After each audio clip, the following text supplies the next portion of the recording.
ஓம் ஸ்ரீ குருப்யோ நமக. ஹரஹர சங்கர ஜெய ஜெய சங்கர. தெய்வத்தின் குரல் 2ஆம் பாகம். அத்தியாயம் மற்ற மதங்களில் இல்லாதது. உலகத்திலே பிரசித்தமாயிருக்கும் மற்ற பெரிய மதங்களில் இல்லாதது இந்த யஜ்ஞம் என்கிற தத்துவம். வேதத்தை ஆதாரமாக கொண்டதாலேயே நம் மதத்துக்கு வைதிக மதம் என்ற பெயர் இருக்கிறது. இந்த வைதிக மதத்துக்கும் லோகத்தில் இன்று இருக்கும் பாக்கி பெரிய மதங்களுக்கும் ஒரு பெரிய வித்தியாசம் இருக்கிறது. கிறிஸ்தவம், இஸ்லாம் முதலான மதங்களில் ஒரே ஒரு கடவுளையே அனைவரும் வழிபடுவதைத்தான் சொல்லியிருக்கிறது. வேதங்களிலும் இருப்பது ஒரே கடவுள்தான், அவனேதான் இந்த ஜீவனும் கூட என்று சொல்லியிருக்கிறது. ஆனால் அப்படிப்பட்ட ஒரே பரமாத்ம வஸ்துவை ஞான மார்க்கத்தில் ஆத்ம விசாரம் பண்ணித்தான் அனுபவத்தில் தெரிந்து கொள்ள முடிகிறது. அந்த நிலை அடைவதற்கு ரொம்பவும் பக்குவம் வேண்டியிருக்கிறது. ஒரே கடவுளோடு நாம் ஐக்கியமாக விடுகிற போது லோகமே நம் பார்வையிலிருந்து போய்விடுகிறது. அப்படிப்பட்ட நிலை வருவதற்கு நம்மை எப்படி பக்குவப்படுத்திக் கொள்வது என்றால், இந்த லோக வாழ்க்கையில் நாம் நன்றாக ஈடுபட்டிருக்கிற இப்போதைய நிலையிலேயேதான். இதிலே இருந்து கொண்டே தர்மமாக வாழ்க்கை நடத்தி கர்மாக்களை பண்ணிக்கொண்டே இருந்தால், அதனால் நாம் சித்த சுத்தி அடைந்து பக்குவமாகிக் கொண்டே போகிற போது லோகம் நம்மை விட்டு போய்விடும். இதற்கான தர்மங்களையும் கர்மங்களையும் வேதம் யதேஷ்டமாக நமக்கு கொடுத்திருக்கிறது.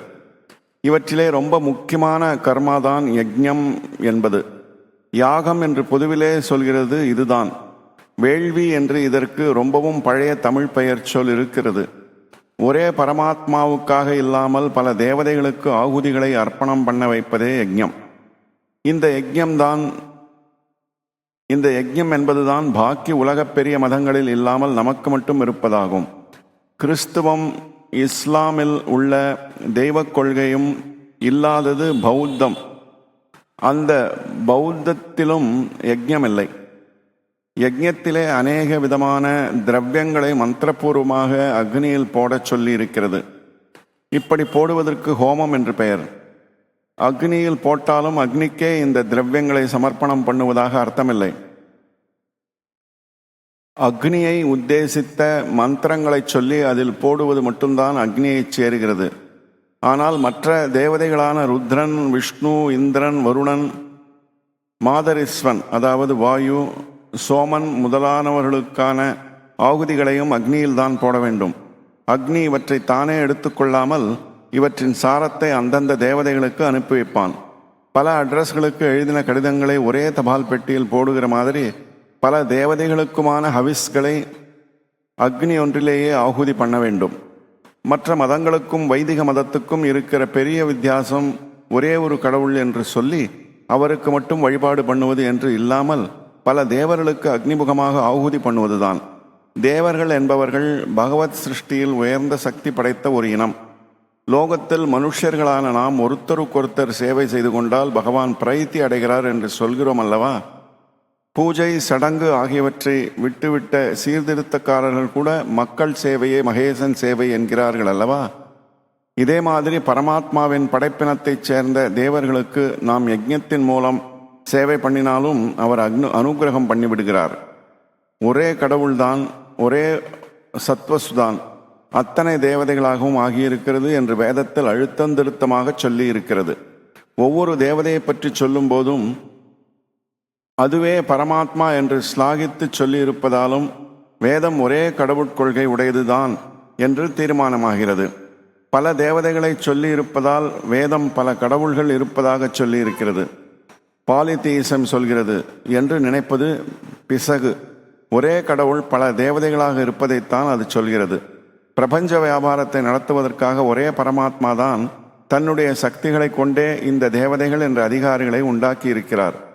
இயற்கை என்று நாம் சொல்கிற உஷ்ணம், மழை, காற்று, உணவு, சந்ததி, செல்வம், மனுஷனின் உணர்ச்சிகள் முதலான பல விஷயங்களையும் நிர்வாகம் பண்ணுவதற்காக இந்த தேவதைகளை நியமித்திருக்கிறார். நம்மை படைத்தது போலவே தேவதைகளையும் படைத்திருக்கிறார். நம்மை தன்னிருந்தே தான் படைத்தார். அதாவது அவரேதான் நாமாக ஆனார். அதனால்தான் ஜீவாத்மாவும் பரமாத்மாவும் ஒன்றே என்று அத்வைதத்தில் சொல்வது. இதே மாதிரிதான் தேவர்களாகவும் அவரேதான் ஆகியிருக்கிறார். ஆனாலும் நாம் அத்வைதத்துக்கு நம்மை பக்குவப்படுத்திக் கொள்கிற வரையில் நம்மை வேறு வேறாக நினைத்து கர்மாக்களை பண்ணி நமக்குள் பரஸ்பர சகாயம் செய்து கொள்வதால் தேவர்களையும் தனித்தனியாக நினைத்து அவரவர்களுக்குரிய யஜ்ஞ ஆராதனையை பண்ணத்தான் வேண்டும் என்பது வேதம் போட்ட சட்டம்.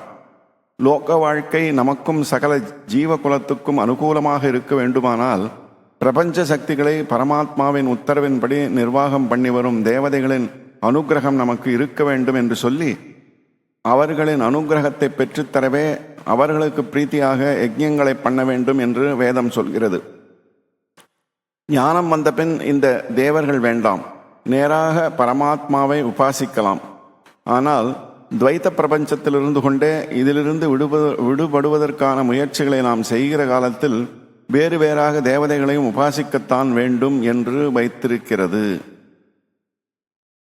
இத்துடன் மற்ற மதங்களில் இல்லாதது என்ற இந்த அத்தியாயம் நிறைவு பெறுகிறது. ஓம் சாந்தி சாந்தி சாந்தி.